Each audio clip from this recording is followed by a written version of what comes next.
नमस्कार, जोहार झारखंड देख रहे हैं आप। आपके साथ मैं हूं शिप्रा झा। बुलेटिन की शुरुआत करेंगे इस वक्त की बड़ी खबर के साथ। रांची से बड़ी खबर है, जहां आईएएस छवि रंजन सस्पेंड कर दिए गए हैं। भ्रष्टाचार के आरोपी छवि रंजन सस्पेंड हो गए हैं। रांची के पूर्व डीसी और समाज कल्याण निदेशक छवि रंजन को सस्पेंड किया गया है। कार्मिक विभाग से अधिसूचना भी जारी कर दी गई है। रांची के पूर्व डीसी को सस्पेंड किया गया है। आपको बता दें कि जमीन के खेल में गिरफ्तार हुए हैं छवि रंजन। जमीन की खरीद बिक्री में फर्जीवाड़े का आरोप है उन पर। बड़गाई अंचल की जमीन पर फर्जीवाड़ा हुआ था। म्यूटेशन के बदले 1 करोड़ की रकम लेने का उन पर आरोप लगा है।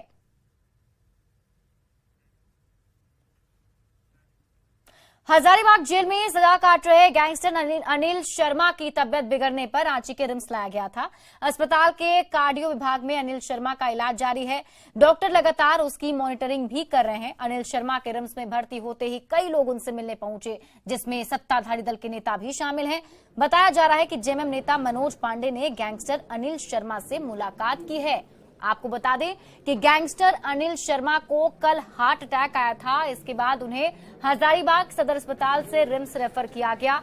अनिल शर्मा पिछले 25 साल से हजारीबाग सेंट्रल जेल में बंद हैं। अनिल शर्मा पर जेल में मर्डर का आरोप है।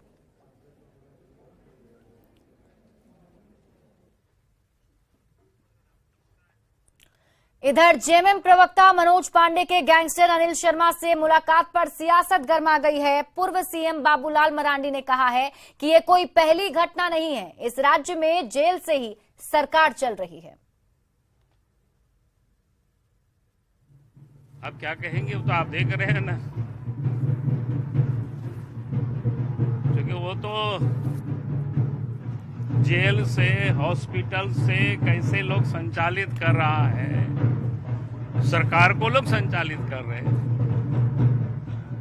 तो इसमें कोई नई बात तो है नहीं, जो रोज दिख रहा है। गढ़वा में आदिम जनजाति महिला के साथ गैंगरेप की वारदात को अंजाम दिया गया है। घटना रमकंडा थाना क्षेत्र का है। पुलिस ने पीड़ित महिला के आवेदन पर कार्रवाई करते हुए वारदात में शामिल 6 आरोपियों को गिरफ्तार कर लिया है। बताया जा रहा है कि महिला का पति शादी समारोह में गया हुआ था। घर में महिला को अकेली पाकर गांव के 6 लोगों ने उसे घर से उठा लिया और सामूहिक दुष्कर्म की घटना को अंजाम दिया है। क्या मामला है? हाँ, एक घटना घटी है जिसमें सभी आरोपियों को गिरफ्तार कर जेल भेज दिया गया है और लगातार कार्रवाई की जा रही है। क्या मामला है? हाँ, एक घटना घटी है जिसमें सभी आरोपियों को गिरफ्तार कर जेल भेज दिया गया है और लगातार कार्रवाई की जा रही है। खबर साहिबगंज से है, जहां अतिक्रमण पर रेलवे प्रशासन का बुलडोजर चला है। जिरवाबाड़ी ओपी थाना क्षेत्र के झरना कॉलोनी में झोपड़ी और जर्जर रेलवे क्वार्टर को ध्वस्त किया गया। रेलवे की जमीन पर कई लोग अवैध तरीके से घर बनाकर रह रहे थे, जिसको लेकर रेलवे ने कई बार नोटिस भी जारी किया था। रेलवे ने अवैध रूप से अतिक्रमण कर रेलवे की जमीन पर बने घर को बुलडोजर से ध्वस्त कर दिया। जर्जर रेलवे क्वार्टर को भी ध्वस्त किया गया है। अतिक्रमण हटाने की कार्रवाई से हड़कंप मच गया।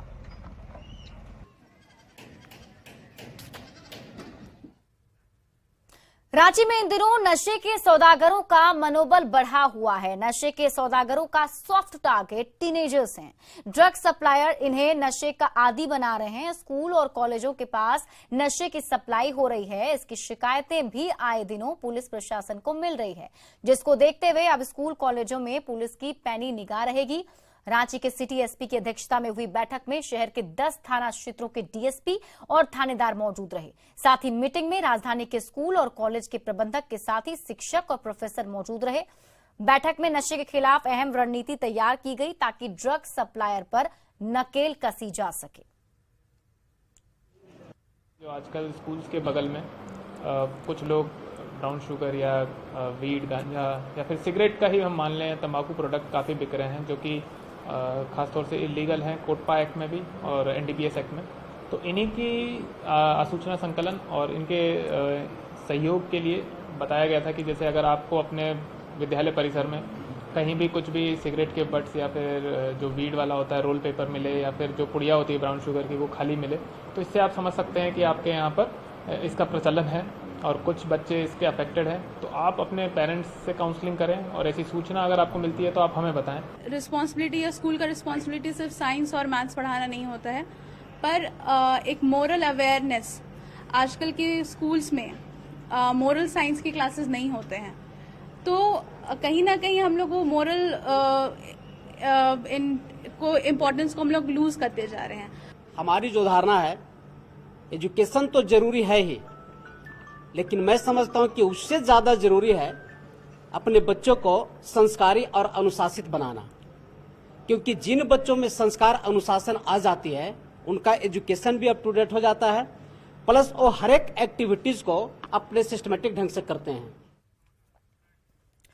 देवघर के देवीपुर एम्स में 2 दिवसीय जनजातीय स्वास्थ्य विषय पर राष्ट्रीय सम्मेलन की शुरुआत हुई। कार्यक्रम का उद्घाटन केंद्रीय मंत्री अर्जुन मुंडा ने किया। संवाद कार्यक्रम में जनजातीय समाज की बेहतर स्वास्थ्य व्यवस्था को लेकर 2 दिनों तक मंथन किया जाएगा। अर्जुन मुंडा ने कहा है कि इस मंथन से एनीमिया सहित जनजातीय समाज से जुड़ी कई बीमारियों को खत्म करने में मदद मिलेगी। क्षेत्र का बहुत बड़ा उपयोगी संस्थान जनता के लिए ऐसे भी है, और आगे ऐसे विशिष्ट चीज़ों के बारे में शोध करते हुए उसका समाधान कैसे ढूंढे ताकि जो ट्राइबल एरिया है वो हेल्दी इंडिया के रूप में। तो एम्स का जो मैंडेट या मानदेय है वो सिर्फ उपचार करना नहीं है, रिसर्च एक भाग है, स्वास्थ्य को प्रोत्साहित करना, लोग स्वस्थ रहें, वो भी एम्स का मैंडेट है। तो एम्स उसी पथ पे काम करेगा। राज्य में द केरल स्टोरी फिल्म देखने के लिए सिनेमा घरों में भीड़ लगी हुई है। झारखंड के पूर्व मुख्यमंत्री बाबूलाल मरांडी ने भी आज रांची में ये फिल्म देखी। उन्होंने कहा कि ये फिल्म हर किसी को देखनी चाहिए। ये फिल्म युवा पीढ़ी के लिए प्रेरणादायक है। उम्मीद है कि युवा इस फिल्म को देखकर देश विरोधी ताकतों से सतर्क रहेंगे। वहीं फिल्म देखने के बाद लोग उत्साहित हैं। लोगों का कहना है कि एक सच्ची घटना पर आधारित फिल्म है।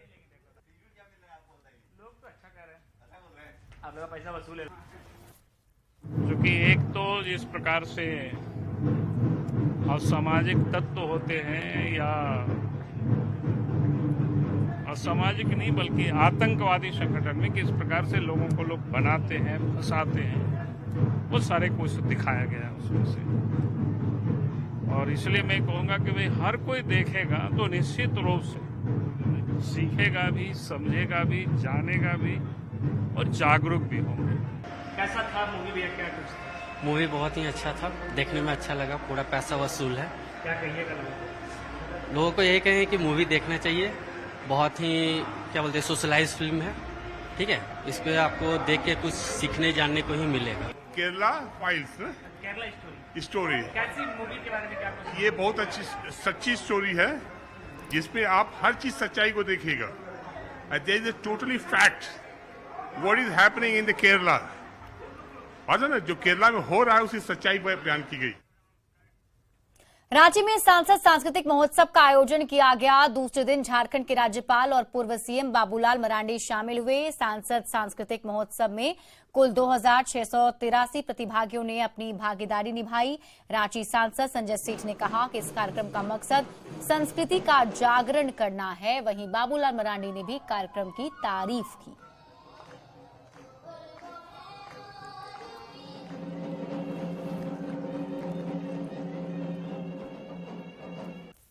कितना उत्साह, कितना लोगों में उमंग। सुबह 8 बजे से लोग 4 ऑडिटोरियम में आ रहे हैं, परफॉर्मेंस दे रहे हैं, प्रतियोगिता में भाग ले रहे हैं और पदक लेके जा रहे हैं। आप देखो अभी 8 बज गया, सुबह 8 बजे से लोग निकले हैं, 12 घंटे, और 12 घंटों में 2683 पार्टिसिपेंट, जो जिसकी प्रेरणा, जिसका आशीर्वाद वो प्रधानमंत्री नरेंद्र मोदी। और नरेंद्र मोदी जी का जो सर्टिफिकेट मिलता है, जब उनको मेडल्स बच्चों को मिलता है तो खुशी से लड़ रहे, हमको तो प्रधानमंत्री नरेंद्र मोदी जी का सर्टिफिकेट मिला है। हमने भरतनाट्यम परफॉर्म किया, नाट्यश कौटवम हमारा परफॉर्मेंस का नाम था, और हम Uditi classical dance and modern dance institute से हैं। और हमने कल सांसद महोत्सव में classical group dance junior category में परफॉर्म किया और हमने फर्स्ट पोजीशन हमने अर्जन किया। वो तो बहुत बड़ी बात है कि राजपाल के सामने हम लोग को परफॉर्म किए हैं, कि हम लोग बहुत एक्साइटेड थे, कि हम लोग को खुशी हो रहा था कि इतना बड़ा अपॉर्चुनिटी मिल रहा है हम लोग को, कि इतने बड़े शख्स के सामने हम लोग परफॉर्म कर रहे हैं। कल भी आप लोगों ने फर्स्ट किया था? हाँ, कल भी किया था, लेकिन आज बल्कि कल तो हम लोग फर्स्ट आए। हजारीबाग में आयोजित अमृत ट्रॉफी का समापन हुआ, जिसका आयोजन सांसद जयंत सिन्हा ने किया था। समापन कार्यक्रम में भोजपुरी फिल्मों की हीरोइन अक्षरा सिंह भी मौजूद रहीं। अक्षरा सिंह ने अपने गीतों से समा बांध दिया।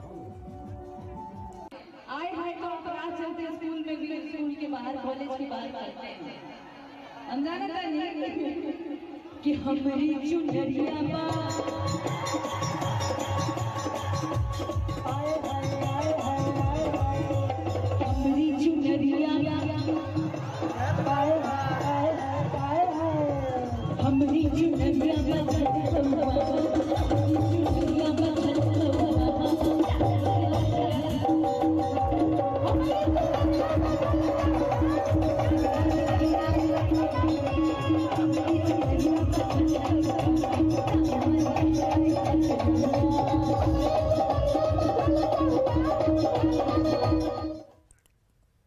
बोकारो स्टील के ऐश पॉन्ड नंबर 4 में काम बंद और शुरू कराने को लेकर राजनीति तेज हो गई है।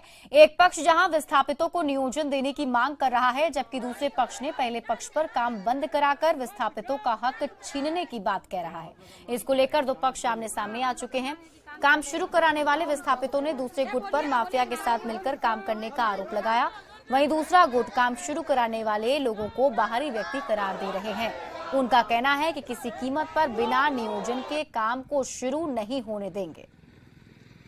मांग करते हैं उसमें विस्थापित कितने हैं उसकी पहले जांच करें, और जो यहाँ पर हम लोग आंदोलन पर बैठे हुए हैं उसकी भी जांच हो कि यहाँ के कितने विस्थापित हैं। ये सारे जो लोग यहाँ पर आंदोलन बैठे हैं, इस गांव जो है एस से प्रभावित जो गांव है वहाँ के प्योर खाटी विस्थापित है, प्रथम श्रेणी के विस्थापित है। और यहाँ तक इन लोगों को आज तक जो है किसी तरह का न बोकारो स्पेशल पर न नौकरी दे रहा है, न पुनर्वास दे रहा है, न रोजगार दे रहा है, बल्कि सीधा सीधी खेती करने वाले जमीन पर जो है छाया डंप करने का काम कर रहा है। झारखंड बंगाल सीमा क्षेत्र के लुगहारा के पास जंगल में हाथियों का बसेरा होने के कारण कई गांव प्रभावित हैं, जिन्हें चाकुलिया वन विभाग के रेंजर के नेतृत्व में विशेष क्यूआरटी रात भर अभियान चलाएगी। विशेष क्यूआरटी में 40 से अधिक की संख्या में लोग हैं। क्यूआरटी को टॉर्च, बम, पटाखे, मशाल देकर रवाना किया गया है, जो रात भर जंगल में अभियान चलाकर हाथियों को बंगाल भेजने का काम करेगी।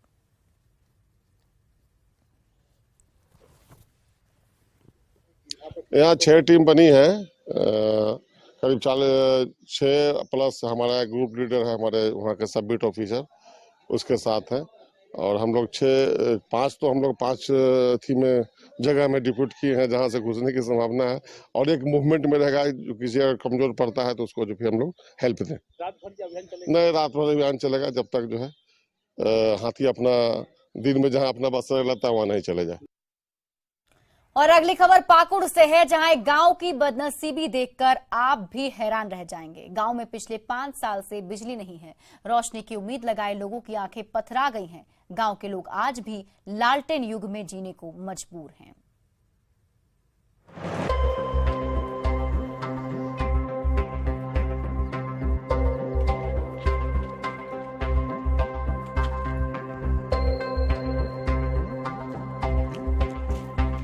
हाय रे इस गांव की बदनसीबी। गांव में झूलते हुए तारों को देख लीजिए, धूल फांकते बिजली के बोर्ड को देखिए, पोल पर लगे जर्जर ट्रांसफार्मर को भी देखिए। बल्ब में रोशनी की उम्मीद लगाए इन लोगों के चेहरे देखिए। तस्वीर है पाकुड़ के लिट्टीपाड़ा प्रखंड के बड़ा केमो गोड़ा गांव की, जहां पिछले कई सालों से बिजली है ही नहीं। सरकार हर गांव हर घर में बिजली पहुंचाने का दावा करती है, लेकिन इस गांव का दुर्भाग्य ऐसा कि शाम होते ही अंधेरा छा जाता है। गांव में करीब 5 साल से बिजली नदारद है। लोगों की माने तो करीब 4 से 5 साल पहले गांव में बिजली का कनेक्शन पहुंचा जरूर था, लेकिन कुछ महीने बाद ही अचानक ट्रांसफार्मर ही खराब हो गया, जो आज तक नहीं बन सका। गांव में खंभे, बिजली के तार सब कुछ है, नहीं है तो बस केवल बिजली की तार में दौड़ने वाला करंट। बड़ा कामोगड़ा में जब से पोल खुटा वहाँ बड़ा कामोगड़ा गड़ा गया है, लेकिन जैसे गड़ा गया उसी तरह पड़ा हुआ है। अभी तक बिजली नहीं जल रहा है। 5 साल हो गया, 5 साल से बिजली अभी तक नहीं जल रहा है, जैसे कि वैसे पड़ा हुआ है। इसलिए रिक्वेस्ट है कि वहाँ बिजली जल्द ही ट्रांसफार्मर नहीं है। तो कैसे करके आप लोग रहते हैं वहाँ? हम लोग ऐसे ही अंधकार में ही रहते हैं और रात में बहुत ही दिक्कत होती है। हम लोग के एरिया में बहुत आतंकवाद एरिया है, इसलिए हम लोग बहुत अंधकार में जी रहे हैं। सिस्टम की लापरवाही की वजह से गांव लालटेन की रोशनी में ही जीने को मजबूर है। बिजली नहीं रहने से लोगों की जिंदगी अंधेरे में डूब चुकी है। लोग यहां सोलर का इस्तेमाल कर मोबाइल चार्ज करते हैं। गांव की गलियां रोशनी की उम्मीद में सालों से टकटकी लगाए है, लेकिन सिस्टम ऐसा कि दूर दूर तक कहीं कोई उम्मीद का उजाला नजर नहीं आ रहा।